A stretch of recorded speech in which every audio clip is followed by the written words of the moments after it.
Yeah. Absolutely.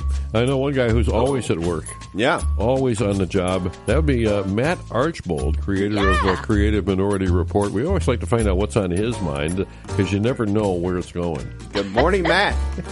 Good morning. Good morning. I'm all for, St. Joseph's the Worker Day. Obviously, I'm a Catholic in good standing. I support it. But is there like a patron saint of like laying about? Rest? A patron saint of rest. Saint Slug? I don't know. We got to find one if there isn't one. Yeah, right. Really? The patron saint of naps. I'd be. Yeah. Yeah, maybe I could be like the Netflix and chill saint. You know? There you go. I like it. I got to admit, this Easter was not it for me. There was no laying about this Easter for me. Look, I know Christ rising from the dead is the greatest thing that ever happened. I'm totally on board.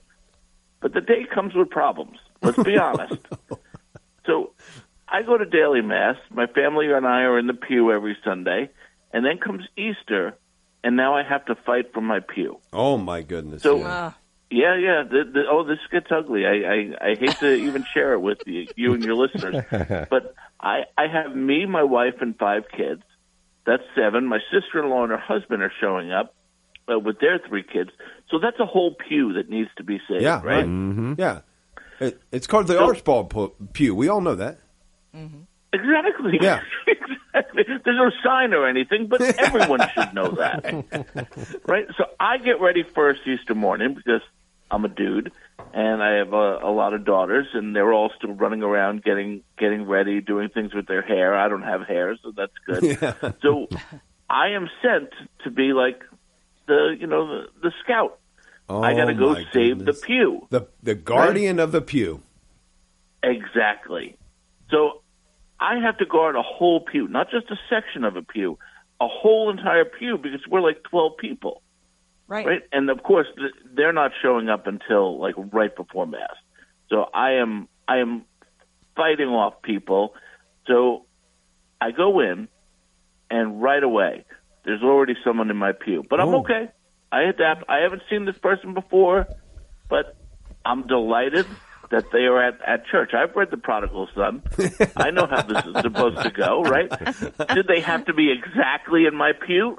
Maybe not, but, we can deal with that. I adapt.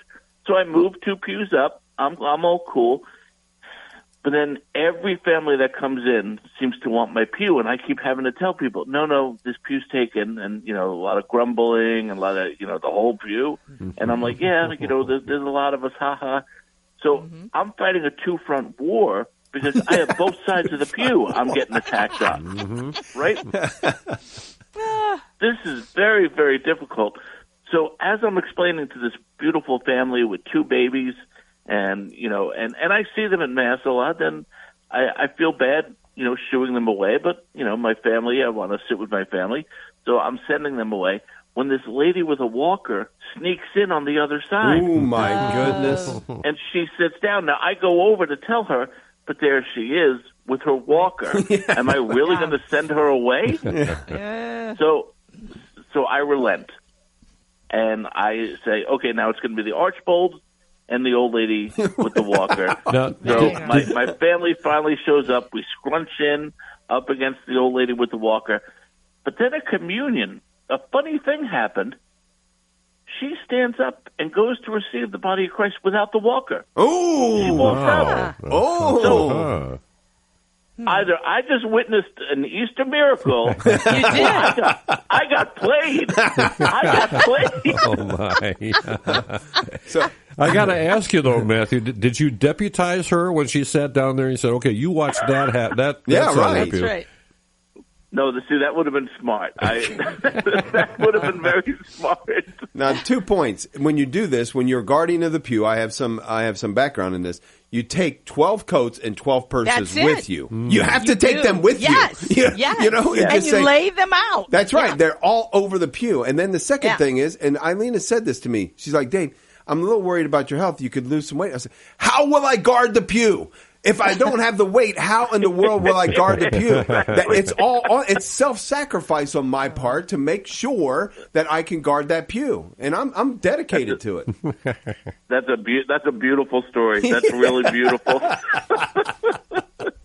Jesus is risen from the dead. Hallelujah. There we go. I mean, that's the point. But you are right. You know, it gets to be a bit of a struggle. Pat and I go to the same parish. Pat, Eileen and I, my beautiful wife, we sit in the same place every time. It absolutely happened to me on Easter. No, had to. Now, I have to say this, Matthew. When I looked and I saw that someone was in our pew, I went back instead of forward.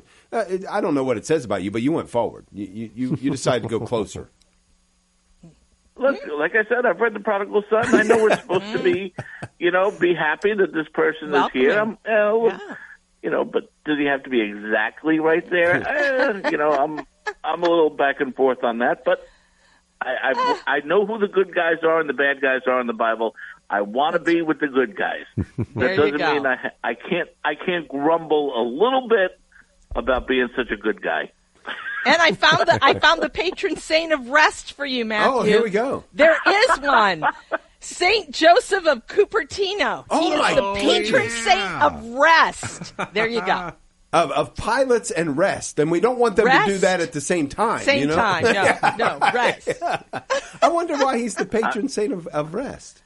Because he had ecstatic visions during his sleep. Oh, okay. Okay, sorry, I didn't mean to change all that, Matthew, good. But I needed to tell you. I would have a shrine built to St. Joseph of Cupertino, but I'm too lazy. You see? So I'm honoring him by not putting up a shrine. There you go. Oh, I love it.